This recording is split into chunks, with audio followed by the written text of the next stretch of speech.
Hinesville raħal żgħir fl-istat ta' New York lanqas għadu biss jeżisti, biss 175 sena ilu kien il-bidu ta' moviment li għadu għaddej sal-lum. Żewġ taħwa bniet, Kate Fox ta' 12 sena u waħda Margaret ta' 16, f'Marzu tal-1848 bdew il-kuntatt mal-ispiriti. Qalu li bdew jisimgħu tektik, grif u tħabbit mal-ħitan u mal-amara tal-orfa f'ira tagħhom. Ommu missierhom bdew jisimgħu dawn il-ħsejjes ukoll kontinwament. U fl-aħħar kienet tidabżilhom. Dakinhar tal-31 ta' Marzu, il-ġenituri bagħtu tfal jorqdu kmieni fis-sitta ta' falaxija forsi jifqu minn dawk il-ħsejjes deqhom, imma lanqas laħqu daħlu fil-frix li ma bdewx jistemaw tektik u tħabbit li beda jirrita l-kulħadd. Il-missier sejjaħ lill-ġirien biex jisma' ħsibiet tagħhom. U kulħadd qabel li kien hemm xi spiritu ħażin hemmhekk. Wieħed mill-ġirien li kien jismu William Husler ġitu l-idea li jibda jsejjaħ lill-ispiriti biex iweġbuh bit-tektik. Taħbita waħda għal-iva u tnejn għal-le. Ibnu David beda jitlob għal aktar tarif. U bekk bdiet dik li minn għalihom kienet komunikazzjoni mal-irwieħ. Skoprew li dak il-spiritu ta' bejjeħ ta' triq ta' 31 sena li min kien joqgħod qabilhom kien serqu $500 qatlu u difnu taħt dik l-orfa. Ħadd qabel ma kien qatt sema bih dan l-inċident, aktar storja li vvintawa dak il-ħin. Wara ntqal li nstab xi għadam midfun taħt l-orfa, imma meta ċċekkjawhom dawn ma kinux ħlief għadam ta' xi annimali. Il-ġrajja però ma waqfitx. Oħtom il-miżewġa Lea li kienet akbar minnhom xi 20 sena ħadithom taħt idea. Oddit il-ġorrom u tkaxkara mal-urijiet f'postijiet prominenti. Wara stennija kbira pereżempju udjenza mdaqsa fis-sala ta' Rochester semgħu b'udnejhom dawn il-ħsejjes straordinarji mingħajr ma kienu jafu minn fejn kienu ġejjin. Minn sala l-oħra qajmu sensazzjoni kbira u bekk beda il-moviment tal-ispiritwaliżmu u spiritizmu li sar reliġjon li għadha prattikata sal-lum, speċjalment fl-Ingilterra. Numru ta' nies jiltaqgħu ma' medium ikantaw xi niet u jgħidu ftit talb, u mbagħad minħalq il-medium jibdew jinstemaw messaġġi vagi għall-aħħar indirizzati lejn dawk preżenti mingħand rabathom joħbieb li tagħhom li jkunu mejtin.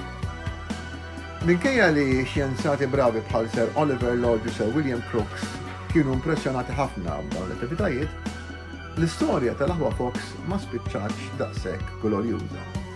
Lea telqet l-ewwel raġel u żewġet wieħed tal-flussew, abbandonat il-ħut taż-żgħar u bdiet tagħmel is-seansi sa kienu jseħħulhom daw hi stess.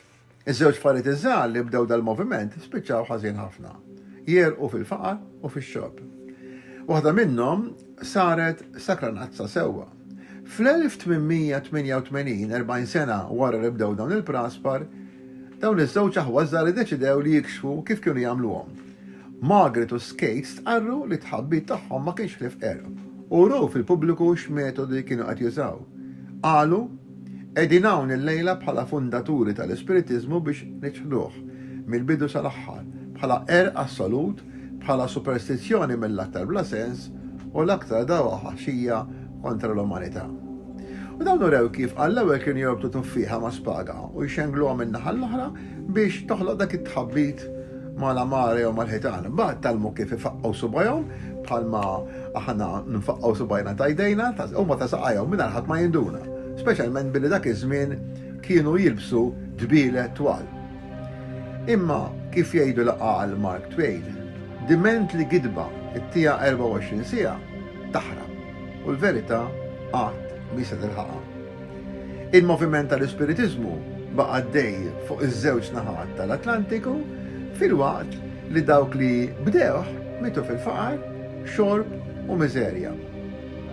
Numru ta' nies baqgħu jiltaqgħu madwar imwiet kbar tal-kewba, iżommu dejn xulxin u jippruvaw jitkellmu mal-ispiriti.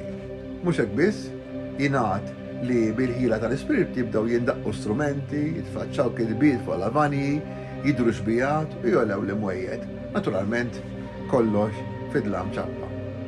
Imma dawn nitkellmu fuqhom aktar qudiem, illum rid biss nurikom kif praspura u gidba ta' tfal li suppost huma innoċenti iħraħal li ħadd ma kien sema bih, bidlu l-mentalità tan-nies li kienu ħerqana li jemnu fl-ispiriti.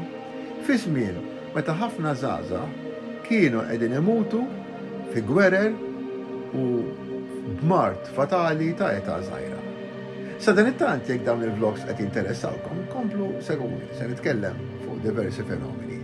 Jekk għandkom xi mistoqsijiet jew inkella xi kummenti, kull ma tridu tagħmlu batu li email fuq xettiku@gmail.com u jien nipprova nagħti l-idejat tiegħi. Sa dan it-tant ningrazzjakom tal-li għajtu segu u sakemm nerġgħu niltaqgħu darb'oħra, ċaw.